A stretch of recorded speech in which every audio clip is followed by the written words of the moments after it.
According to a university study in Jersey, more Americans believe in soulmates than in the biblical God. Wrap your mind around that shit real quick for me. 2/3 of Americans over the age of 18 believe their soulmate is out there in the world. They just need to find them. But where did this idea of soulmates manifest? Is there just one? How do you find them? How do you know you found them? Or is this just another myth and legend we seem to hold on to for the sake of love and happiness? Soulmates. Is it a deep connection or a deep faith? Toxic. Love, love. Sip of whiskey. Love, love.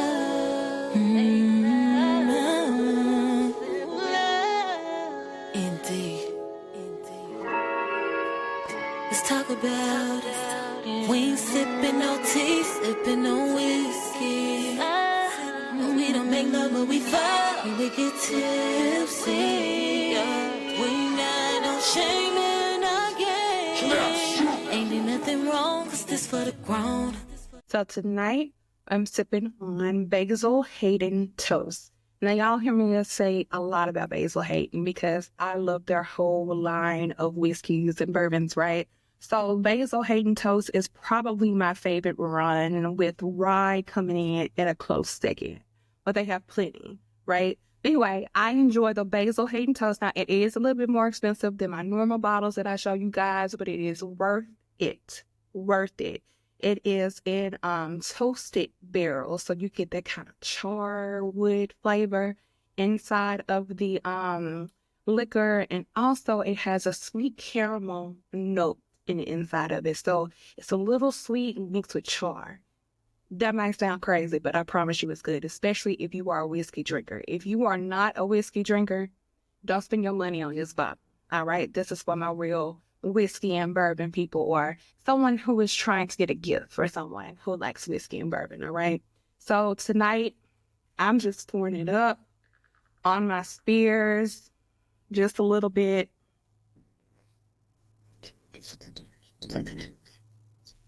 Well, a lot of it, and we're gonna stop about there. And just because I'm gonna be talking to you, and I'm going to try to function properly, I'm gonna put a little bit of Coke. Now, just a little bit, because this tastes delicious all by itself. As a matter of fact, let me give you a sip anyway, as by itself. It's so good, y'all. It's so smooth. It's so smooth. But again, I'm just gonna put me a little bit of Coke in there so I can get through the podcast, all right? And if y'all have any questions or want to learn more about Basil Hayden, just check them out, basilhayden.com, or hit me up in my DMs. Now let's get into it. What is a soulmate? Now, y'all know I love a good definition. So according to Webster, a soulmate is a close friend or romantic partner with whom one has a unique, deep connection based on mutual understanding and acceptance. Not so rom-com, huh? And I'll be honest, when I think of soulmate, my whole life, I've always thought that soulmate was strictly referring to a romantic partner, but not according to this definition, right? So the idea of a soulmate goes way back to Greek mythology and to the story of Zeus. It's said that humans were originally whole.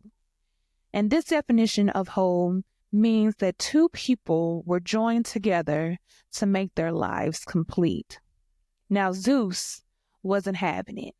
And if you know anything about the mythological character of Zeus, he can be a little something with himself, right? And he has a love-hate relationship with us mere mortals. So Zeus wasn't having this, right? And got jealous and decided to split humans in half and basically make them roam the earth looking for their other half.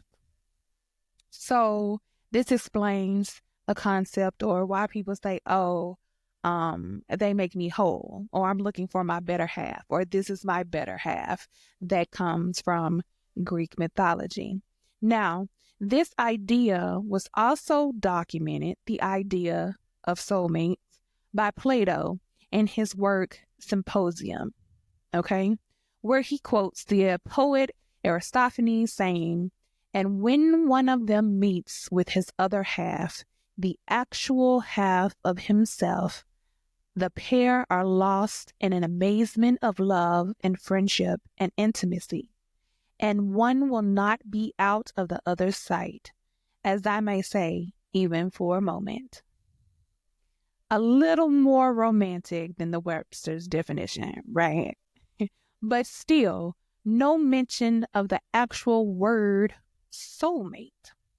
So the word soulmate doesn't arrive until 1822, when the poet Samuel Taylor Coleridge wrote a letter stating, to be happy in married life, you must have a soul mate. Let's consider the times in which the man lived, right? So 1822. Marriage was most likely an arrangement of sort, be it business, cultural, or economic. So the notion of being happy in your marriage in 1822, that wasn't really a thing, right? It was a little foreign. So he goes on to say that a successful marriage needed to be about more than just economical or social compatibility. A complete rebellion against the norm during this time. It required a spiritual connection. Thus, he joined and coined the phrase soul mate. Y'all got it? That's where we came up with soulmate, okay?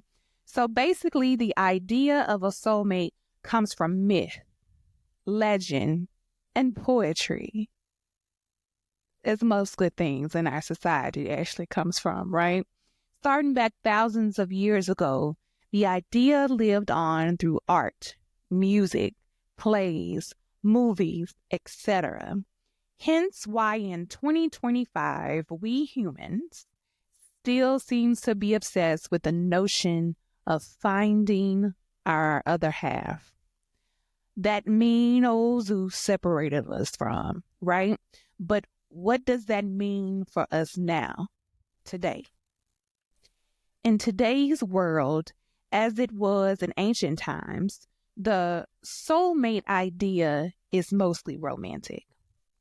You have rom-coms and love stories that have us dreaming that the person that we were searching for is out there searching for us just like we're searching for them, right? So is this real or bullshit? Let's just be honest and jump into it. So I can't call it, right? Y'all know I'm a hopeless romantic, but I also got some sense, so I can't call it. Now, there are instances where doctors and experts, blah, blah, blah, mention different types of soulmates. So, like modern times seem to do best, confuse us even more by making shit overcomplicated. So, there's not just one type of soulmate anymore. And we can't romanticize about just finding this one long lost love that is supposed to complete us because that's what we want to believe. So now in modern days, let's confuse the hell out of us some more, right? And give us something that's overly complicated. But let me give y'all the tea real quick, okay? So there are different types, like I said, of soulmates. And I'm going to break these down to you and you see if you agree or disagree, or see if you have been able to find these soulmates. And if you have, I would love to hear from you guys. So make sure to drop me comments and slide into the DMs and let me know what you think. All right. And while you're watching it, if you're on YouTube, leave a comment. Let me know how you feel about these different types of soulmates. So we're going to get right into it. Best friends. It says a best friend might be someone you've known since middle or high school or from an adult friendship, right? Best friends will foster a deep connection and find it easy and fun to be in each other's presence. Best friends may go on trips together, support one another's families and life's goals, and be there in times of difficulty to help each other. Now, I'm sure we've all had a best friend or two or six in our lives at one point or another, but does this deep connection of platonic love and friendship, does that validate or does it fit into the narrative of soulmates? So, you tell me. But this is supposed to be one type of soulmate. So your best friend can be your soulmate, right?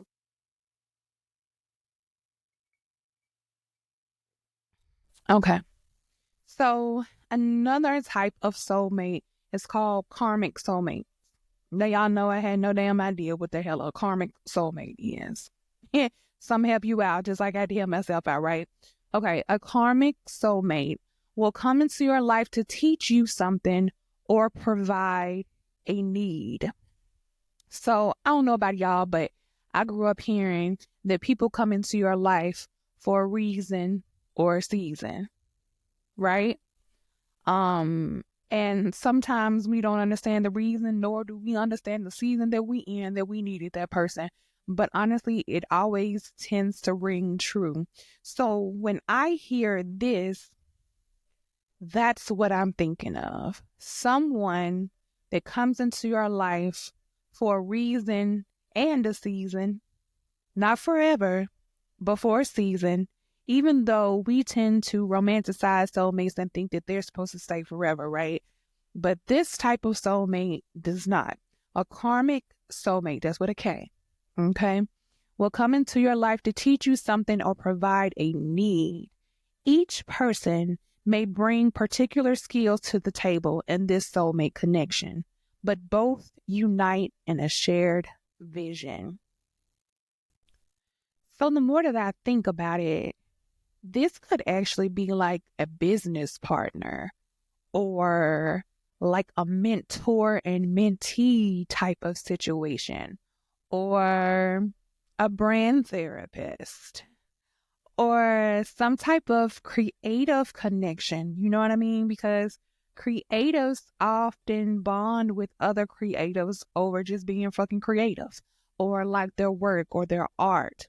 So when I think about this or when I hear this, that's the type of connection that I'm getting for this.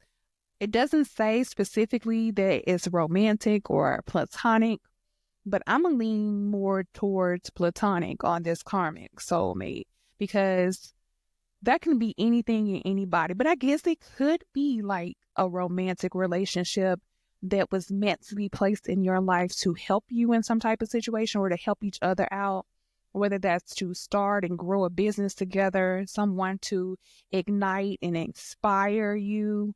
So if you've had somebody come into your life and the relationship was good, there was nothing wrong, nothing bad happened, no negativity. Actually, you might have thrived in a particular area while you were with this person, but kind of faded away and you just went your separate ways, then hey, maybe that was your karmic soulmate because you needed that person in the right place at the right time. All right. Well, let's move on. So the most common, the most thought of, I'm sure, interpretation of soulmate is life partners, because that's what we all think of. I talked to probably around 17, 18 people and asked them what they thought soulmate was. And this is all of them, not all 18 of the people said life partner or the person that they were meant to be with romantically and in a relationship with for an extended amount of time or for a lifetime. Now, that's where it kind of got a little different depending on who, I was talking to, whether they believed it was for a lifetime or just for an extended, amount of time. So life partners. A life partner is a spouse or a significant other. It can be a romantic soulmate. This soulmate relationship usually entails building a home and family together. So unconditional love is a marker of this kind of soulmate. I don't know about you, but this is the type of soulmate that I'm looking for. This is the type of soul that I was. Don't let me say that, because I'll get into that. I found my boo, but this is a type of soulmate that I think of when I think of the terminology soulmate.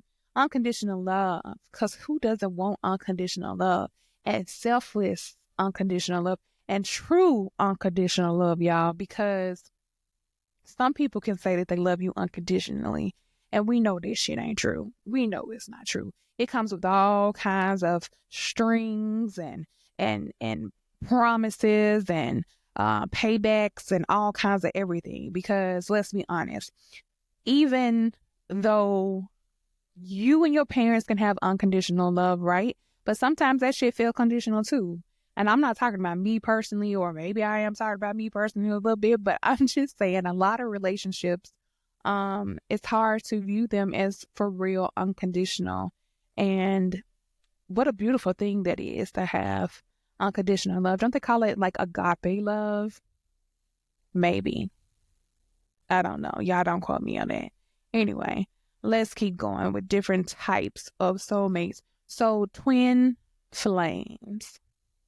Now, not the whole dating scandal, because I saw that on Netflix. I didn't watch the whole documentary, but apparently there's a dating site that's called Twin Flames, or there was like basically a cult called Twin Flames, where they were supposed to be able to connect you to your soulmate based on like scientific reasonings and whatnot. But we're not talking about that. Undoubtedly, this is where they got their name from and the concept from, but I'm not talking about that dating site, okay? We're just talking about the type of soulmate. It's called twin flame, right? And I'm explaining why it's called twin flame. So twin flames, a twin flame connection describes a relationship in which each person sees a part of themselves in the other. Twin flames might share specific qualities, passions, or insecurities. Hello, red flag. I'll come back to that. Twin flame love can be platonic, emotional, romantic, intellectual, or a combination. Now, this one states that sometimes it is an artistic collaboration, a mentor or standalone friend with whom you share a deep bond. But okay, let's back it up a little bit, right? Let me sip on this good toast. It's so good. Anyway, let's back it up a little bit. It says that twin flames might share specific qualities, passions, or insecurities. So when I hear this, y'all, I think about that toxic shit. Like, that toxic love. Everybody had at least one toxic relationship in their life. It doesn't even have to be, sorry about that, y'all. It doesn't even have to be like, I dropped some. Y'all know it's real. Anyway, so it doesn't even have to be like a romantic love, but we've all been in some type of toxic relationship.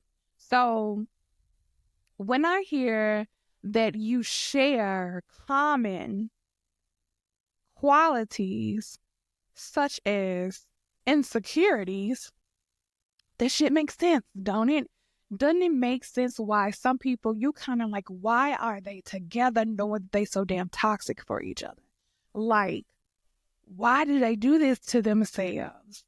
Immediately who comes to mind is like Blueface and Krishan, however you say it. I only know who they are because of IG and, what is that? shade room. To be perfectly honest, wouldn't even know who these people were besides that. But anyway, immediately that's the type of relationship, or fucking Ike and Tina or something. You know what I mean? It's like, you know that they're not good for each other. I guess you secretly root for them, or you want them to be apart so bad, but they just can't help themselves.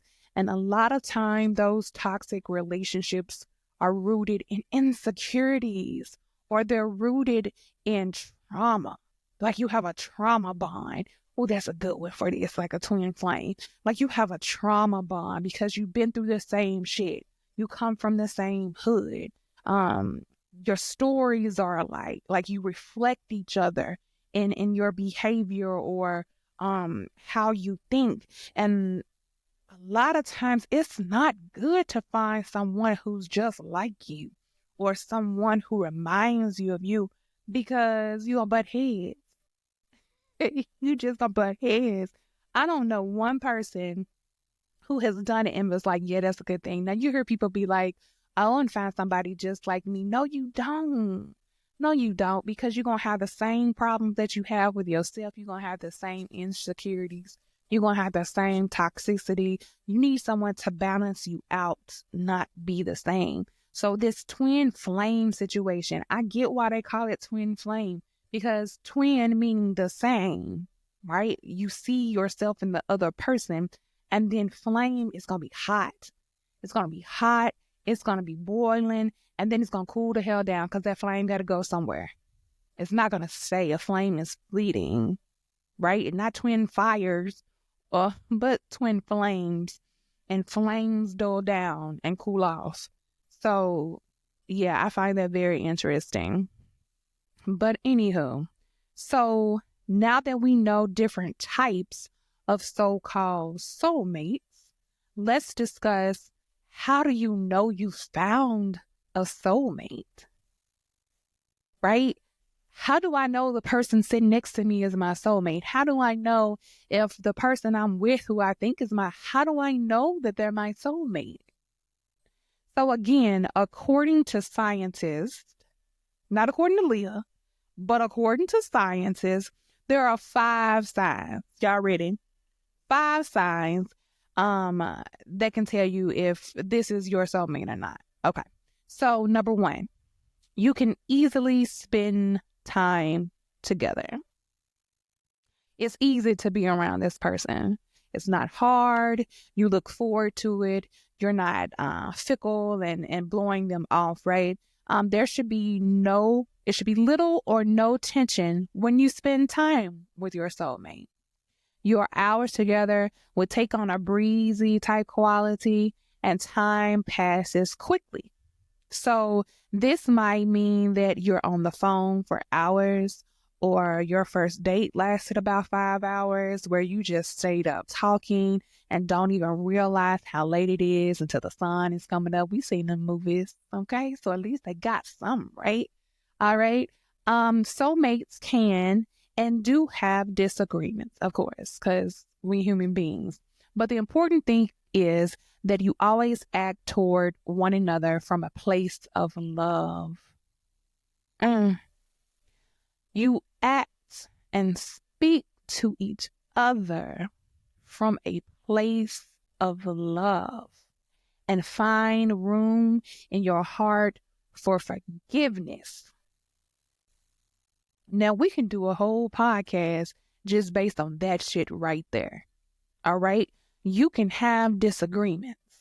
You can not believe and agree or touch and agree on the same things all the time, but you do not have to be disrespectful to one another. You do not have to raise your voice. You do not have to call each other out of their name. Now, people love that toxic type shit, right? Like I've seen on social media all the time where people be like, oh, my man don't love me if we don't get into it. Or I love arguing and having fights with whoever I'm with because the makeup sex is awesome. You know what that sounds like? Y'all stay with me. That twin flame, that toxic shit, right? So soulmate, you come from a place of love and you find it relatively easy to forgive that person. if something was done to you. And most of the time, that person isn't trying to do anything to you harmful because you know it comes from their heart. And if they do, they seek out your forgiveness and you're eager to give it, right? And I can tell y'all from experience. Y'all know my whole story. If you don't, please go back to season 1, all right? But this is one of the reasons why I think Eric is my soulmate, for a lot of reasons. But I can say this truly, hand on Bible, and anybody that's been around us, including my son, who has been around us since he was 1 year old, can attest to this. We do not argue. We disagree almost all the time because we are so different and we think and see the world differently. We disagree, but we do not argue, and we do not fuss, and we do not fight, and we do not raise our voices at each other. Not in anger. Okay. Not in anger, but, and I know that sounds crazy. You probably think it's cap, but I promise you that I don't have no reason to lie to y'all. I would tell you. And nobody that's been around us can tell you otherwise. And you can ask my son, who lives here with us. He'll tell you he don't hear us argue. He's never heard us yell at each other. He's never heard us disrespect each other, call each other out of our names. Not one time. And that's such a beautiful thing, especially when you come from a place of abuse.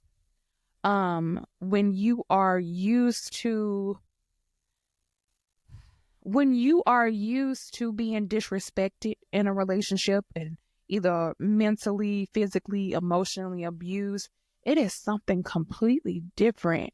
It is something completely different when you can be around someone who respects you enough to walk away, who respects you enough to hear what you're saying, validate your feelings, and still disagree. Did y'all hear what I said? It's a beautiful thing for you to be able to hear a person, actively listen to a person, understand where they're coming from, and validate their feelings, that it's okay for you to feel that way, but somehow also disagree at the same time. Anyway, let's continue, shall we? Because I don't think y'all hear me. All right. Number 2, you care about their well-being. You will want to genuinely support your soulmate's family, their career, their aspirations and ventures outside of your relationship.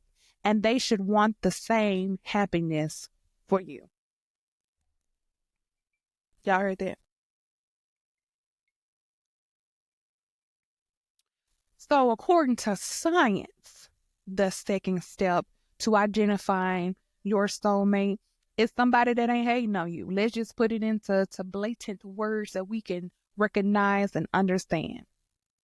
Your soulmate ain't a hater.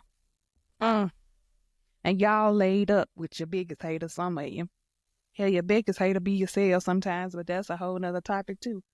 But y'all with people in relationships with people who are jealous of you.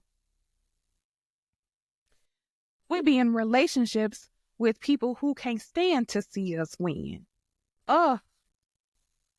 We be in relationships with people who would rather support the next person than to come to you and support your own business. We are in relationships with people who will talk you out of the idea of creating your business because that's not what they want for you. You have people who will try to sabotage the person you laid up next to every night, will try to sabotage you out of jealousy, out of fear, out of anger, because they aren't in a place where they can do those things. Hello, somebody. I know y'all seen it. It's been so many cases of celebrities and these couples that y'all idolize and say relationship goals, and they coming to find out they not relationship goals at all. Hell, the people that they were with didn't even want to see them win. They sabotaged them. They did everything that they could to talk bad about them, be slick. You know how somebody gives you that side compliment, but, oh, babe, you started your little business. Oh, you made you a little money, didn't it? That type of thing, right? So your soulmate is genuinely happy for you and willing to support not just you, but your family. Now, that's some deep shit. They will support your family and you will support them. So all of this is vice versa. This isn't just one-sided. Soulmates is about two people who come together and do this for each other. All right. So that's the second way that you can help identify your soulmate. All right. Let's keep going. So number 3, you feel a spark around that person. You might feel a romantic spark and a feeling when you are in each other's presence, but it also may be platonic or intellectual spark. Whatever it is, it will feel contagious, like you want to spend more time together, right? So the idea and the concept of soulmate, you just know. Right? Have y'all ever had that moment? And remember the different types of soulmates that we talked about. Now, we're talking about how you find one. Now, remember the different types that I talked about. And I talk about that karmic, right? A person who's in your life for a time or reason, like a season, right? Just to teach you something. Hell, it might be sexual. We don't know. You might need to brush up on some skills, and they there to help you with just that.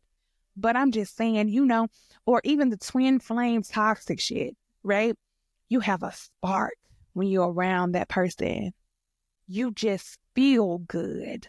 Being in their presence make you happy. It feels like home. Have you heard people say that?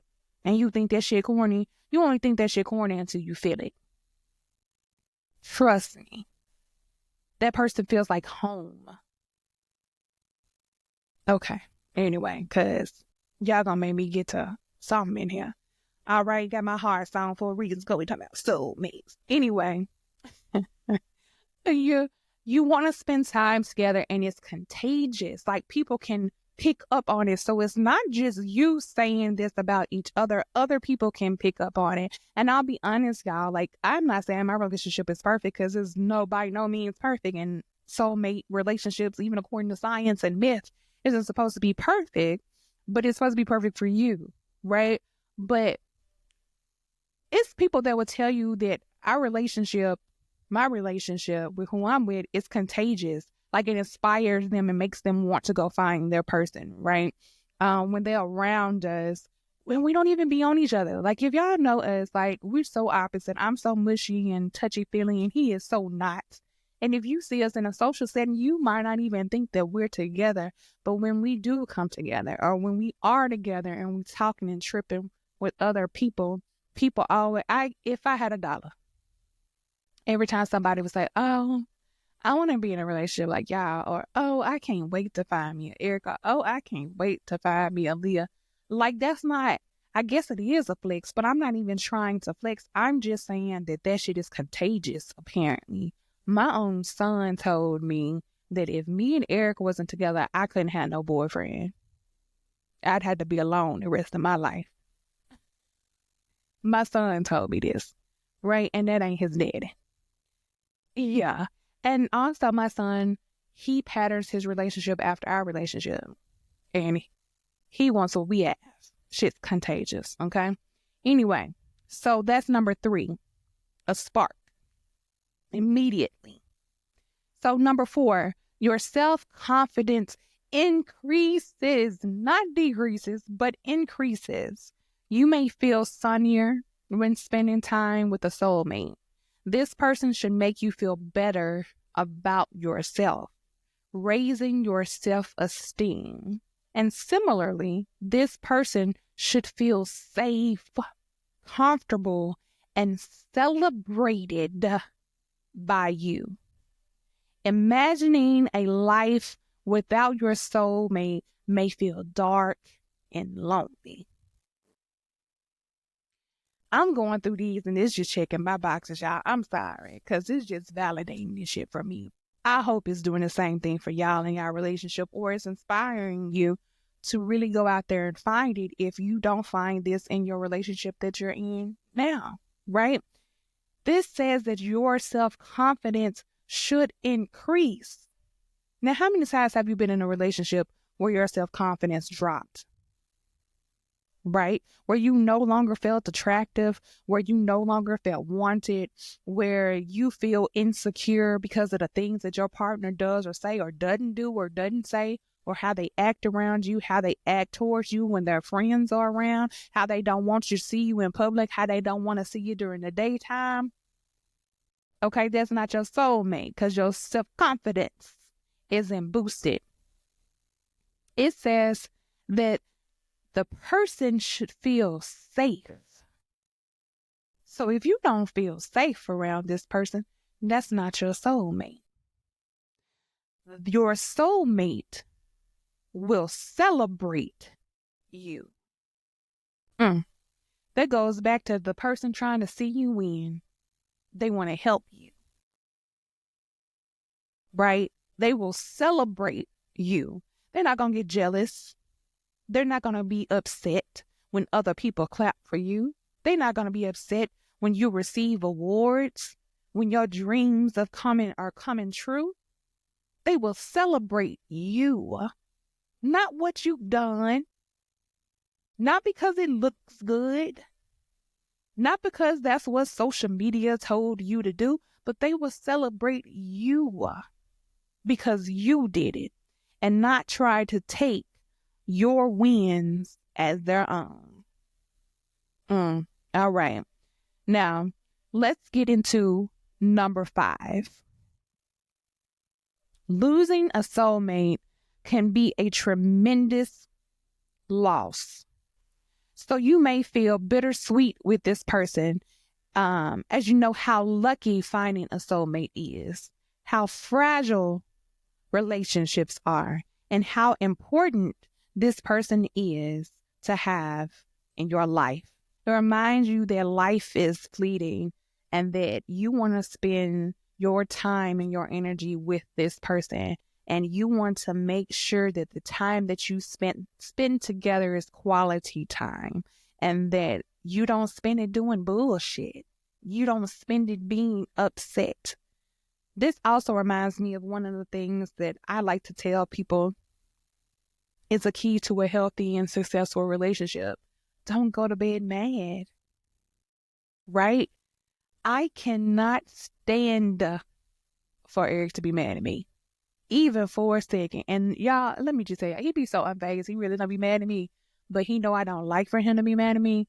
So even if he does something that I deem valid and that I'm trying to pout and be upset about, I can't be mad more than 5-10 minutes. I'm trying to tell you, it just doesn't happen because it hurts my feelings. So be so mad to be upset with him. And life is fleeting. We don't have time to be upset with each other. I just don't. I don't want to be mad at that man, and I don't want him to be mad at me because it's so much love and so much other shit that we can be doing. We can be mad at somebody else together. Let's do that. If we got to be mad. But for real, you don't know how much time you have on this earth. And if that's one person that you think about that you would love to spend your last moments with, then damn it, that might be your soulmate. All right. So those are the 5 ways that scientists say that you can tell that you have found your soulmate. Now, all of this sounds great, but is it real though? Do we only have one soulmate or can we have multiple? According to this new age definition of there being 4 different types of soulmates. Fuck if I know. I'm just giving y'all information and commentary, okay?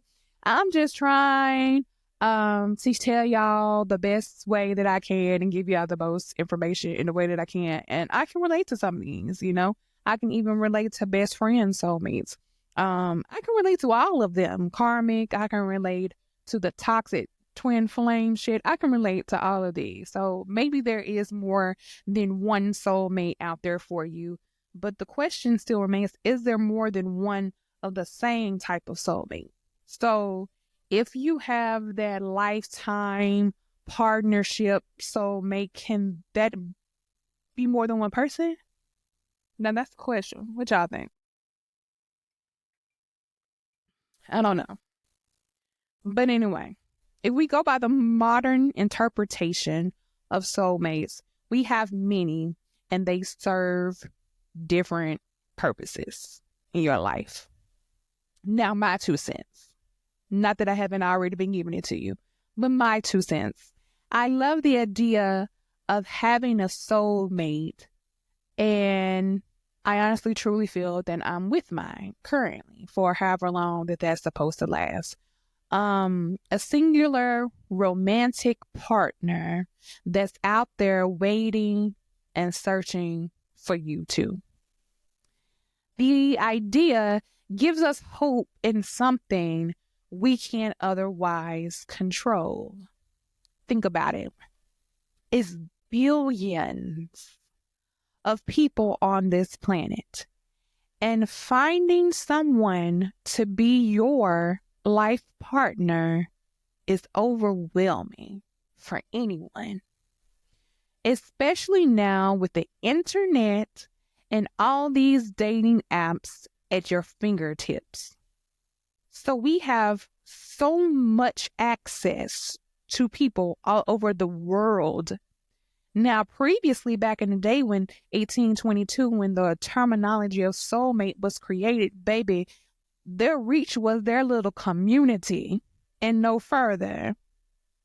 So we are in an age, the digital age, the technology age, where our reach is global.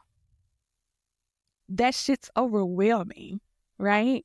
And to think the idea of just finding that one person that we are meant to be with and they are meant to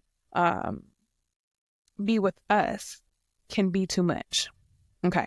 So how do we navigate through all that noise and find that person that seems to just get us? The idea that person existing is somewhat comforting, right? It helps me think that all the bullshit that you're going through along the way is somehow worth it when you find your other half. Not better half, but other half. Now, even in mythology, it doesn't say that they're your better half. It just says that they're your other half. Okay?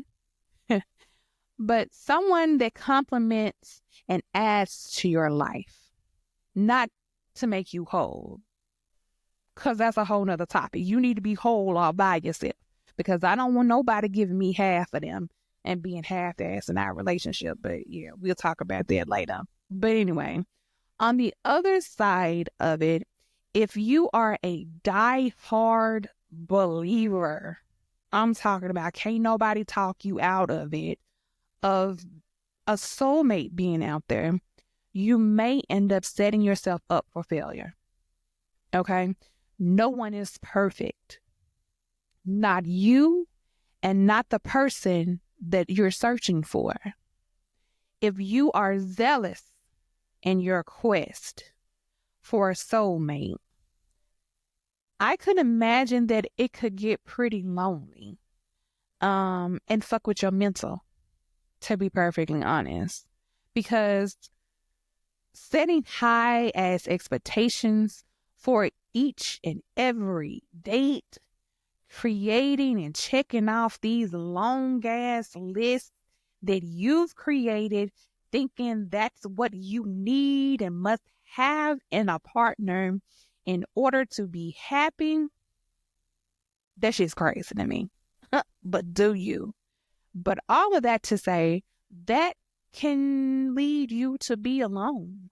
That can lead you to passing on people and maybe potentially your soulmate because they don't check off a box on your list that you created from your mind. Now, you can't expect to walk into a room and instantly gravitate to a poor person. Like we not in the Notebook, right? I mean, shit can happen, but I mean, you shouldn't expect it, okay? And they are going to say all the right things and you're going to check all their boxes, and it'll just be effortless love, all of a sudden and all at once. That's not going to happen. Or, frankly, that's lazy and delusional. But you do you, because love isn't easy. It's not supposed to be easy. The act of love can be easy, right? You can give love. That's easy. You can receive love. That's easy. But love and relationships take work. They take time. They take discipline. They take communication. So stop being lazy and stop expecting it to just happen, or stop assuming that or putting all that pressure on the person that you are with, right? Because our expectations can fuck up a good thing. Our idea of love, our romanticized concept of soulmates can mess up something great that you currently have. And if you're not in a rush to get married or even trying to get married, and that's not your end goal, enjoy people, because they can be one of these other types of soulmates. Friends can be your soulmate in a platonic way. If you guys support each other, and if you want to truly see each other win, and you enjoy the time that you spend together, enjoy people in other ways. Stop getting so caught up in finding a romantic partner, because listen, the moment that you stop looking will be the moment that you find them, or more than likely they will find you. Okay? So soulmates exist if you want them to. That's how I feel, y'all. Soulmates exist if you want them to. It's kind of like the Tooth Fairy or the Easter Bunny or Santa Claus. If you believe it, then believe it. If you want them to be real, then that shit is real. Okay? Just like you have faith for religious reasons, people have faith in love. And apparently more people for the latter. Because if y'all remember, earlier I told you that more Americans over the age of 18 believe in soulmates than they do the biblical God. In a world of so much uncertainty, I think it's important to have something to focus on, to get us through the mundane, overstimulated world that we live in. The simplicity of the idea that someone is out there in the world that just gets me. It's comforting. But just like anything, when that idea becomes obsessive, it can also become harmful. Don't let the idea that one person is all you got. You only have one shot to get it right, or you're doomed to be alone for the rest of your life. That's simply not true. Enjoy the journey. Date for fun. Date with intention. Charter your own path in your relationships. Making meaningful connections with people that share your same morals, values, and interests can never be a bad thing. That's never bad, even if it's fleeting. Because hopefully, if you've done it right, you've learned something. They've contributed something to your soul. So you decide for yourself. Soulmates. Deep connection or deep faith? Y'all know what time it is. Coming up next week on Sex.Love.Whiskey. Society tells us that having too high of expectations indicates that you're picky, selfish, or take too much from others, while at the same damn time telling us not to settle. So how the fuck we supposed to figure out the middle ground? Like, seriously. Very girl. Right? What I want to piggyback on, which you was talking about, is about the unrealistic expectations in the Disney fairy princess. But I just on that one, I feel like sometimes we do have a preconceived notion that is true, but they also go both ways. Because of these days, a lot of men want a woman to come into a relationship doing wifely privileges on the girlfriend budget. Hmm. Or they want you to be, they want you to be a wife, they want you to be a wifey as a side chick, or they want you to be a wifey as a bussy. So, You can't be that. I'm sorry, that don't work that way. Why is the expectation so harsh for a woman? But when it comes to a man, they can break up with a woman on Monday and sleep with another woman by the end of the night and have a new girlfriend by next week.